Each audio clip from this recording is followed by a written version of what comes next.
Hello my dear students, welcome to my channel. ನನ್ನ ಹೆಸರು ಹೇಮಾ ಪಾಟೀಲ್ ಅಂತ.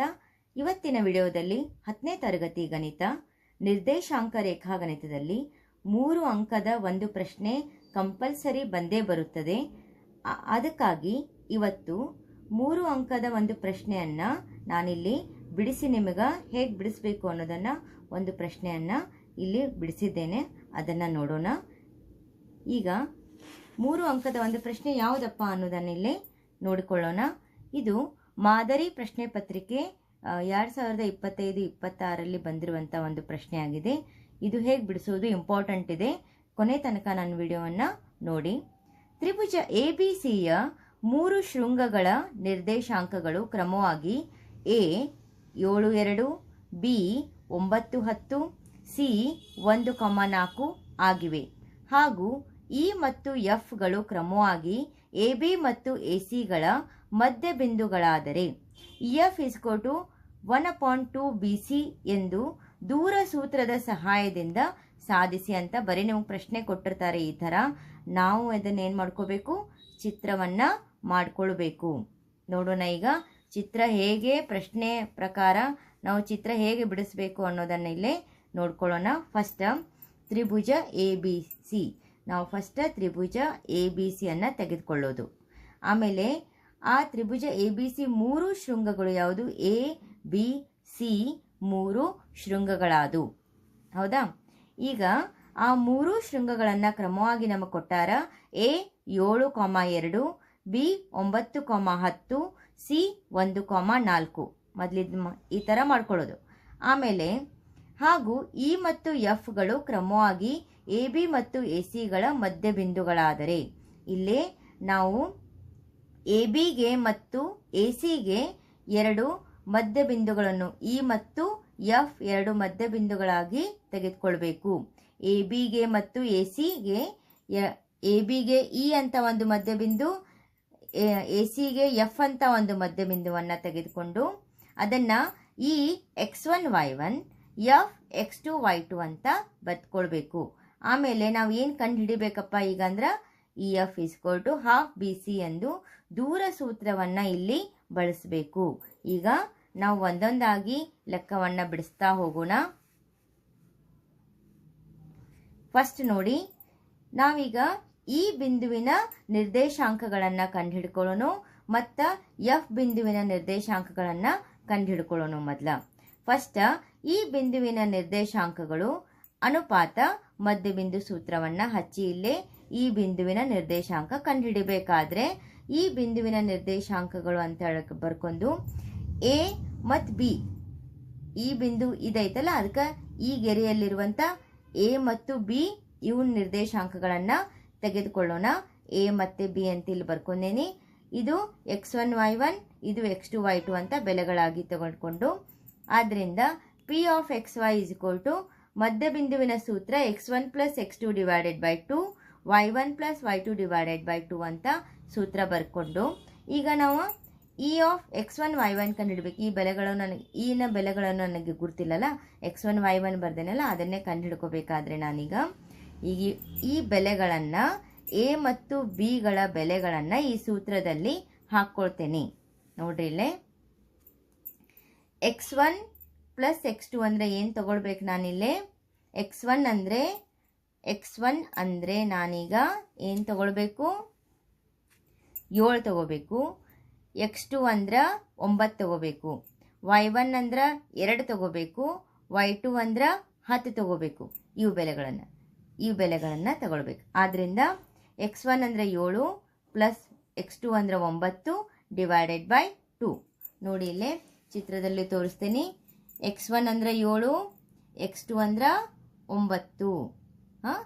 ಇವೆರಡು ಬೆಲೆಗಳನ್ನು ಪ್ಲಸ್ ಹಾಕಿ / 2 ಸೂತ್ರ ಪ್ರಕಾರ. ಮತ್ತು y1 + y2 ಅಂದ್ರೆ y1 ಅಂದ್ರೆ 2, y2 ಅಂದ್ರೆ 10, 2 + 10 / 2 ಅಂತ ಬರ್ಕೊಂಡೇನಿಲ್ಲೇ. ಆಮೇಲೆ ಮುಂದೆ 7 + 9 ಕೂಡಿಸಿದ್ರೆ 16 / 2, 2 + 10 ಕೂಡಿಸಿದ್ರೆ 12 / 2. 2 ಕಟ್ತಾ ಹೊಡಿದ್ರೆ 2 1 2 8 2 1 2 6 8,6. ಈಗ ನನಗೇನು ಸಿಕ್ತು? ಈ x1 y1 ಬೆಲೆಗಳು ಸಿಕ್ಕು. ಫಸ್ಟ್ ಇನ್ನು ಎಫ್ ಬಿಂದುವಿನ ನಿರ್ದೇಶಾಂಕಗಳನ್ನು ಕಂಡುಹಿಡಿದುಕೊಳ್ಳೋಣ.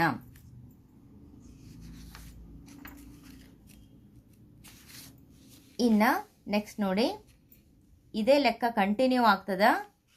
ಈಗ ನಾವು ಎಫ್ ಬಿಂದುವಿನ ನಿರ್ದೇಶಾಂಕಗಳನ್ನು ಕಂಡುಹಿಡ್ಕೊಳ್ಬೇಕಾದ್ರೆ ಎಫ್ ಬಿಂದುವಿನ ನಿರ್ದೇಶಾಂಕಗಳು ಮಧ್ಯಬಿಂದು ಸೂತ್ರ ಎಫ್ x2 y2 ಕಂಡುಹಿಡ್ಕೋಬೇಕೀಗ.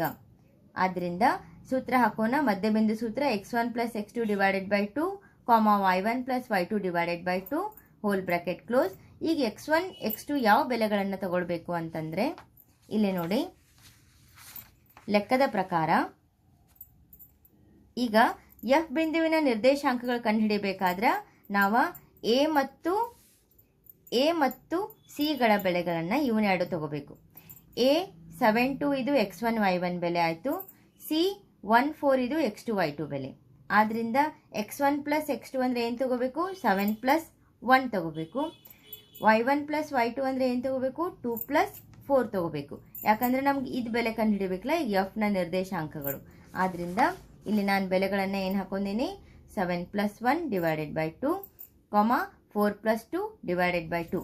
7 + 1 ಅಂದರೆ 8 / 2, 4 + 2 ಅಂದರೆ 6 / 2. 2 ಭಾಗ ಹೋದರೆ 2 4 8, 2 3 4, 3. ಇವೇನು ಎಫ್ನ ನಿರ್ದೇಶಾಂಕಗಳು. x2 y2 ಬೆಲೆ ಏನು ಬಂತು? 4 3. ಇದು ಆದಿಂದ ನಮಗೇನು ಕಂಡುಹಿಡ್ಕೋಬೇಕೀಗ? ಇ ಎಫ್ನ ಉದ್ದ ಮತ್ತು ಬಿ ಸಿಯ ಉದ್ದ ಕಂಡುಹಿಡ್ಕೋಬೇಕು. ಇ ಎಫ್ನ ಉದ್ದ ಈಸ್ಕೊಟ್ಟು ನಾವೀಗ ನಮಗೀಗ ಇ ಮತ್ತು ಎಫ್ ಬೆಲೆಗಳು ಬಂದು ಈಗ ಇ ಎಫ್ನ ಉದ್ದ ಕಂಡುಹಿಡಿಯಬೇಕಾದ್ರೆ ನಾನೇನ ದೂರ ಕಂಡುಹಿಡಿಯೋ ಸೂತ್ರವನ್ನು ಬಳಸಬೇಕಿಲ್ಲೇ. ಆದ್ದರಿಂದ ದೂರ ಕಂಡುಹಿಡಿಯೋ ಸೂತ್ರ x2 - x1 the whole square plus y2 - y1 the whole square. ಆದ್ದರಿಂದ ಈಗ ನನಗೀಗಾಗಲೇ ನಾನು ಕಂಡುಹಿಡ್ಕೊಂಡೇನೆ ಏನು? ಈ x1 y1 ನ ಬೆಲೆ 8 6, ಎಫ್ x2 y2 ಬೆಲೆ 4 3. ಈ ಬೆಲೆಗಳನ್ನು ನಾನು ಈ ಸೂತ್ರದಲ್ಲಿ ಹಾಕೊಳ್ತೇನೆ. E F √(x2 - x1 the whole square plus y2 - y1 the whole square. ಸೂತ್ರ ಕಂಪಲ್ಸರಿ ಬರೆದು x2 ಅಂದರೆ 4, x1 ಅಂದರೆ 8, ಅದಕ್ಕೆ 4 - 8 ಹೋಲ್ ಸ್ಕ್ವೇರ್ ಪ್ಲಸ್ y2 ಅಂದರೆ 3, y1 ಅಂದ್ರೆ 6 ಬೆಲೆ, ಅದಕ್ಕೆ 3 - 6 ಹೋಲ್ ಸ್ಕ್ವೇರ್. -8ರಲ್ಲಿ 4ನ್ನು ಕಳೆದಾಗ -4 ಹೋಲ್ ಸ್ಕ್ವೇರ್ ಪ್ಲಸ್ -6ರಲ್ಲಿ 3ನ್ನು ಕಳೆದಾಗ -3 ಹೋಲ್ ಸ್ಕ್ವೇರ್. -4ರ ವರ್ಗ -4 ಗುಂಡ್ಲೆ -4, -4 ಗುಂಡ್ಲೆ -4, ಮೈನಸ್ ಪ್ಲಸ್ 4 4 16 ಪ್ಲಸ್ -3ರ ವರ್ಗ -3 ಗುಂಡ್ಲೆ -3, ಮೈನಸ್ ಪ್ಲಸ್ 3 3 9. 16 + 9 ಕೂಡಿಸಿದ್ರೆ 25. √(25) ಅಂದರೆ 5 ಮಾನಗಳು. ಇದು ಇಕ್ವೇಷನ್ ನಂಬರ್ 1. ಈಗ ನಾವು ಇ ಎಫ್ ಕಂಡುಹಿಡಿದ್ವಿ, 5 ಮಾನಗಳು ಬಂತು. ಇನ್ನು ಬಿ ಸಿಯ ಬೆಲೆಯನ್ನು ಕಂಡುಹಿಡ್ಕೊಳ್ಳೋಣ. ಈಗ ಬಿ ಸಿಯ ಉದ್ದ ಕಂಡುಹಿಡ್ಕೊಳ್ಳಿಕ್ಕೂ ಕೂಡ ನಾನು ದೂರ ಕಂಡುಹಿಡಿಯೋ ಸೂತ್ರವನ್ನು ಬಳಸಬೇಕು. ಈಗ ಬಿ ಮತ್ತು ಸಿ ಬೆಲೆಗಳು x1 y1 x2 y2 ಏನು 9 10 ಮತ್ತು 1 4 ಅಂತ ತೆಗೆದುಕೊಳ್ಬೇಕು. ಅಲ್ಲಿ ಲೆಕ್ಕದಲ್ಲಿ ಕೂಡ ಇದೆಯಲ್ಲ ಆ ಥರ ಬಿ ಮತ್ತು ಸಿ. ಈಗ ಬಿ ಸಿಯ ಉದ್ದ ಕಂಡುಹಿಡ್ಕೊಳ್ತಾ ಇದ್ದೇನಲ್ಲ ನಾನೀಗ. ಆದ್ದರಿಂದ ನೋಡ್ರಿ ಇನ್ನೊಮ್ಮೆ ಚಿತ್ರವನ್ನು ನೋಡೋಣಿಲ್ಲೇ. ಬಿ ಸಿಯ ಉದ್ದ ಕಂಡುಹಿಡ್ಕೊಳಕ್ಕೆ ನನಗೆ ಇಲ್ಲಿ ಬೆಲೆಗಳದಾವೆ 9 10 1 4. ಇ ಸಿಯನ್ನು ಕಂಡುಹಿಡಲಿಕ್ಕೆ ನಾವು ಬೆಲೆಗಳನ್ನು ಈಗ ಕಂಡುಹಿಡ್ಕೊಂಡಿದ್ವಲ್ಲ ಆ ಪ್ರಕಾರ ಮಾಡಿದ್ವಿ. ಈಗ ಬಿ ಸಿ ಕಂಡುಹಿಡಲಿಕ್ಕೆ ಇವೆರಡು ಬೆಲೆಗಳನ್ನು ತೆಗೆದುಕೊಳ್ಬೇಕು. ಆದ್ದರಿಂದ ಆ 2 ಬೆಲೆಗಳನ್ನು ಇಲ್ಲಿ ಬರ್ದೇನೆ. ಆ ಸೂತ್ರದಲ್ಲಿ ಹಾಕಿಕೊಳ್ಳೋಣ. x2 ಅಂದರೆ 1 ಮೈನಸ್ x1 ಅಂದರೆ 9, x2 ಅಂದರೆ 1, x1 ಅಂದರೆ 9 ಬೆಲೆ ಹಾಕೊಂಡೇನು ಮೈನಸ್ ಹಾಕೊಂಡು ಪ್ಲಸ್ y2 ಅಂದರೆ 4 ಮೈನಸ್ y1 ಅಂದರೆ 10, 4 - 10ರ ವರ್ಗ. -9ರಲ್ಲಿ 1ನ್ನು ಕಳೆದಾಗ -8ರ ವರ್ಗ ಪ್ಲಸ್ -10ರಲ್ಲಿ 4ನ್ನು ಕಳೆದಾಗ -6ರ ವರ್ಗ, -8ರ ವರ್ಗ 64 ಪ್ಲಸ್ -6ರ ವರ್ಗ 36. 2 ಕೂಡಿಸಿದ್ರೆ 100 ಬಂತು. √(100) ಅಂದರೆ 10 ಮಾನಗಳು. Equation number 2. ಹಾಗಾಗಿ ಸಮೀಕರಣ 1 ಮತ್ತು 2ರಿಂದ ನಾವು ಏನು ಕಂಡು ಹಿಡ್ಕೊಂಡ್ವಿ ಅಂದ್ರೆ E F is equal to half of B C. ಅಂದ್ರೆ ಇ ಎಫ್ನ ಬೆಲೆ ಏನು ಬಂದೈತಿ? 5 ಮಾನಗಳು ಬಂದೈತಿ. ಬಿ ಸಿಯ ಬೆಲೆ ಏನು ಬಂದೈತಿ? 10 ಮಾನಗಳು. ಆದ್ದರಿಂದ ಇ ಎಫ್ ಏನದು? ಇದು ಬಿ ಸಿಯ ಅರ್ಧ ಅಂಥೇಳಿ. ಅಂದ್ರೆ ಇ ಎಫ್ 5 ಐತಿ, ಬಿ ಸಿ 10 ಐತಿ. ಆದ್ದರಿಂದ ಇ ಎಫ್ ಇದು ಬಿ ಸಿಯ ಅರ್ಧ ಅಂಥೇಳಿ ನಾವೀಗ ಪ್ರೂವ್ ಮಾಡಿದ್ವಿ. ಅಂದ್ರೆ ಲೆಕ್ಕದಲ್ಲಿ ನಮ್ಗೆ ಇದನ್ನ ಪ್ರೂವ್ ಮಾಡಿ ಅಂತ ಹೇಳಿದ್ರಲ್ಲ, ನಾವೇನು ಮಾಡ್ಕೊಂಡ್ವಿ ಮೊದಲಿಲ್ಲೇ ಫಸ್ಟು ಇ ಮತ್ತು ಎಫ್ನ ಬೆಲೆಗಳನ್ನು ಕಂಡುಹಿಡಿದ್ವಿ. ಇ ಎಫ್ನ ಉದ್ದ ದೂರ ಕಂಡುಹಿಡಿಯೋ ಸೂತ್ರದ ಪ್ರಕಾರ ಕಂಡುಹಿಡಿದ್ವಿ.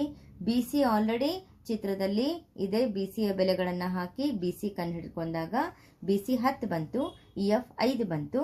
ಆದ್ದರಿಂದ ಇ ಎಫ್ ಇದು ಬಿ ಸಿಯ ಅರ್ಧ ಅಂಥೇಳಿ ಈ ರೀತಿ ನಾವು ಈ ಲೆಕ್ಕವನ್ನು ಪ್ರೂವ್ ಮಾಡಿದ್ವಿ. ಹಾಗಾಗಿ ನನ್ನ ಒಂದು ಈ ವಿಡಿಯೋವನ್ನು ಕೊನೆ ತನಕ ನೋಡಿದ್ದಕ್ಕಾಗಿ ಎಲ್ಲರಿಗೂ ಧನ್ಯವಾದಗಳು. ಮತ್ತು ನಿಮ್ಮ ಫ್ರೆಂಡ್ಸ್ಗೂ ಕೂಡ ಶೇರ್ ಮಾಡಿ ಅಂತ ಹೇಳ್ತಾ, ಏನಾದರೂ ಕಮೆಂಟ್ ಇದ್ದರೆ ಕಮೆಂಟ್ ಮಾಡಿ ಅಂತ ಹೇಳ್ತಾ ನನ್ನ ವಿಡಿಯೋವನ್ನು ಮುಕ್ತಾಯಗೊಳಿಸ್ತೇನೆ.